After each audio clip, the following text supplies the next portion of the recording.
Assalamualaikum warahmatullahi wabarakatuh. Perkenalkan, nama saya Nurika Fitrawati.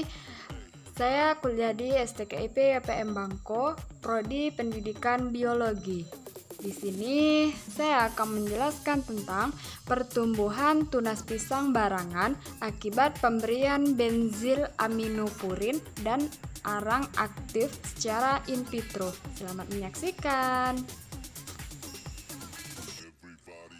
Yang pertama, saya akan membahas tentang sumber eksplan dan sterilisasi eksplan. Nah, sumber eksplan diambil dari bonggol pisang dan dibersihkan dengan membuang pelepah pada pisang secara perlahan-lahan sehingga menghasilkan eksplan yang pada gambar. Kemudian kita masuk ke sterilisasi eksplan. Yang pertama, mencuci eksplan di bawah air mengalir. Kemudian, eksplan yang sudah bersih dimasukkan ke dalam beker gelas yang berisi air bersih. Nah, selanjutnya eksplan dimasukkan dan direndam ke dalam larutan bakterisida sebanyak 2 gram per liter sambil diaduk selama 30 menit menggunakan alat shaker. Lalu dibilas kembali dengan larutan fungisida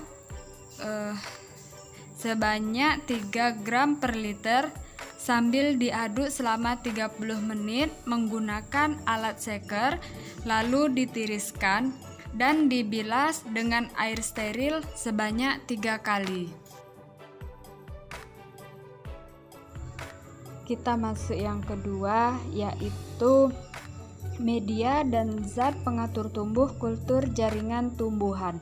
Di sini ada 2 media, yaitu yang pertama media inisiasi dengan komposisi Murszek and Schoch atau MS, air sebanyak 500 ml dan larutan stok 10 ml, kemudian myoinsitol dan vitamin, kemudian gula sebanyak 300 gram per liter, 30 gram per liter. Nah, kemudian media yang kedua yaitu media multiplikasi, yaitu menggunakan Aquades sebanyak 500 ml, larutan stok 10 ml, myoinsitol dan vitamin 10 ml, gula 30 gram per liter, dan benzil aminopurin, kemudian agar-agar dan arang aktif.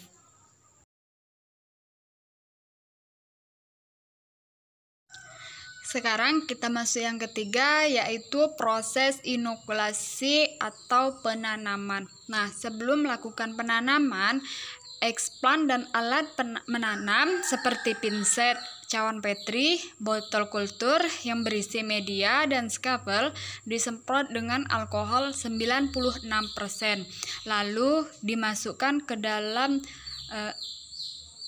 LAFC. Nah, peralatan disterilkan menggunakan bunsen dengan cara dipanaskan di atas api.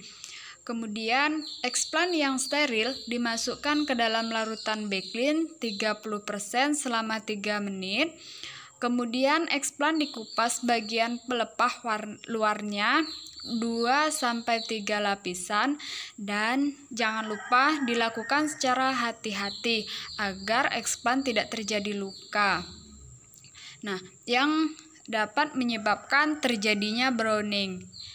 Eksplan kemudian dicelupkan pada larutan backlin 15% dan dilakukan pencucian dengan air steril.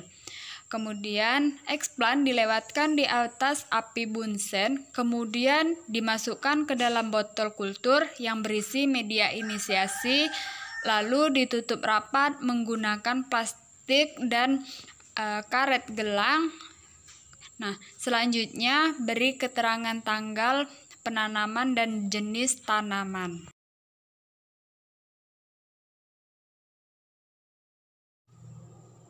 Kemudian kita masuk yang keempat, yaitu karakteristik plantlet yang dihasilkan. Nah, di sini planet yang dihasilkan yaitu daunnya berwarna hijau dan memiliki tunas yang baik.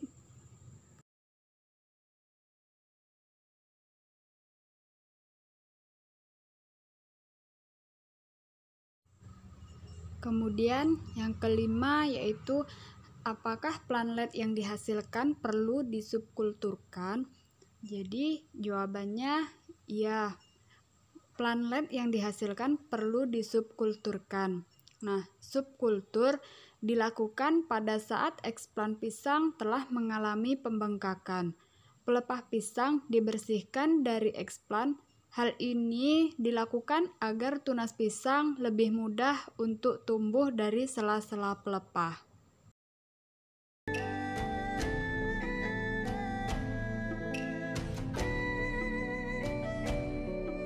Baiklah, itu adalah hasil dari analisis jurnal saya. Saya ucapkan terima kasih. Wassalamualaikum warahmatullahi wabarakatuh.